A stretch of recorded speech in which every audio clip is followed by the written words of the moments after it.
Hello everyone, welcome back to 10 Minute Recaps. Today, we'll be watching episode 10 of Our Beloved Summer. Last episode, we saw Choi-young friend-zone his ex Yeon-soo, leading to the salty Yeon-soo deciding to stay in his home and refuse to leave. They get found by their friend Sung-Cheol, but before we see what happens, we jump to the perspective of NJ. NJ has been a K-pop idol since she was a child. The spotlight of public attention wears her down, and everyone she knows wants to get something out of her.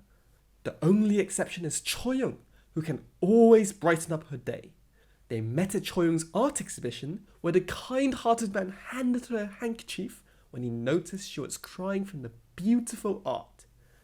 He comforted NJ, telling her to come to the exhibition whenever she wants, and leading other visitors away from NJ to avoid embarrassing her, all without knowing who NJ is or wanting anything from her. Choi-young might be oblivious, but NJ isn't. It takes her no time to figure out that Choi-young is the artist of the exhibition, and it makes her laugh, the first of many happy moments created by Choi-young.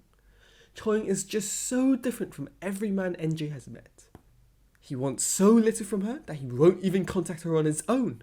He never bothers acting cool, and tells the truth about himself mowing the lawn or helping his parents with the restaurant.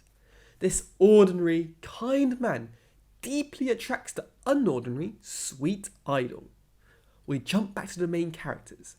The estranged ex-lovers look like they just got out of the shower together. Yeon-soo tries to explain that they're now just friends, which Sung-Cheol accepts, but we all know what he's thinking inside.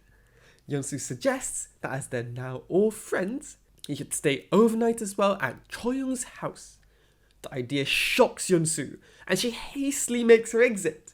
She only wants to be friends with Choi-young, not Sung-Cheol. He's just a friend. Seeing this must be so tough for Sung-Cheol. When Yeon-soo finally gets home, her anxious grandmother is waiting for her, wanting to know where she's been.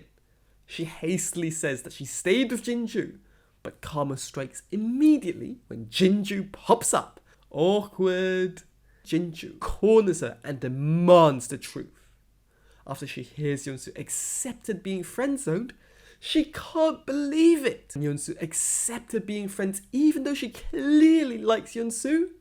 Yeon-soo is so embarrassed and secrets in her heart being exposed, and the two friends get into a pillow fight. Girlfriends will gossip while sitting on the bed, but guy friends gossip with some food and a beer. Choi-young and Sung-Cheol spend the night together, but no amount of alcohol can heal Sung-Cheol's wounded feelings. The next morning, Choi-young is in for a shock. NJ is standing in his garden, doing an interview for the documentary. Yeon-soo is on her way there as well.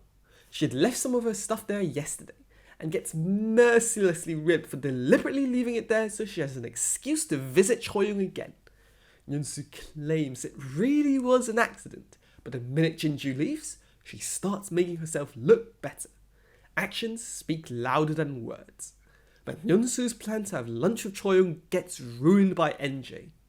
After she finishes her interview, NJ insists on going out with Choi-young, and Choi-young is too nice to say no to her and gets dragged along, leaving a disappointed Yeon-soo behind. The two single friends left standing there, both miserable about their crush. At lunch, Choi-young and NJ aren't having much fun either. They run into two nasty fans of NJ, who loudly gossip about how NJ looks terrible, but still want to take pictures of NJ to post on Instagram. Choi-young wants to stop these mean people, but NJ is all too used to it, and she stops him from doing anything. Even though NJ is used to people treating her terribly, it's still depressing experiencing it. He tells her that as long as she knows she's doing good, there's nothing to be sad about and she can just ignore the comments from idiots. Choi-young can always cheer NJ up, but what they don't realise is someone's taking pictures of the two friends laughing. Meanwhile, Yeon-soo and Sung-Cheol have just finished lunch as well, and they wander past Choi-young's family restaurant. Sung-Cheol goes to help Choi-young's dad, but unfortunately, his mother shows up as well. Sung-Cheol immediately leaves. He really doesn't want to see her, but she chases after him anyway, begging him to come home and live with her. Sung-Cheol just coldly tells her not to disturb Choi-Young's parents because he really respects them. Left unsaid is that he doesn't respect his own mother. As Choi-Young and NJ are going back home, NJ nervously asks what relationship he and Yeon-Soo have. Anyone can sense that there's something different going on between the two of them, and NJ is no different. Choi-Young explains that they were high school sweethearts who were madly in love, but now they've decided to be friends. NJ wonders how they can be friends after loving each other so much and breaking up. But before Choi-Young can answer, she stops him and decides that she doesn't want to know. When they get home, NJ invites Choi-Young to come up to her house. Choi-Young gets out of the car to formally reject NJ's offer. She's so embarrassed about rejected so formally. But as she's having a temper on the sofa, she suddenly changes and starts laughing instead. She wouldn't like Choi-Young if he wasn't such a silly, oblivious fool. Love really can make you blind. That night, Yeon-Soo is absolutely miserable. She's worried about what will happen between Choi-Young and NJ when the doorbell rings. Choi-Young has come to return her things, and the moment Yeon-Soo opens the door, it's just like how it was when they were dating in high school. But her grandmother hears Choi-Young and comes out to invite him in for dinner. Even though she invited him, Grandma is rude to him the whole time. She's mad that Choi-Young dumped Yeon-Soo. It made Yeon-Soo depressed for a long time. Lady, if you don't like him, don't invite him for dinner. Choi-Young doesn't correct her either, and just accepts the criticism from Grandma. When he leaves, he tells Yeon-Soo that he's very happy they can be happy together as friends, which nearly breaks Yeon-Soo down into tears on the spot.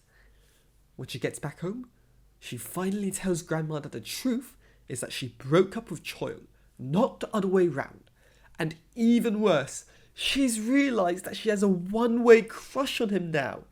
As she talks, she breaks down into tears and hugs her closest family tight as she sobs uncontrollably.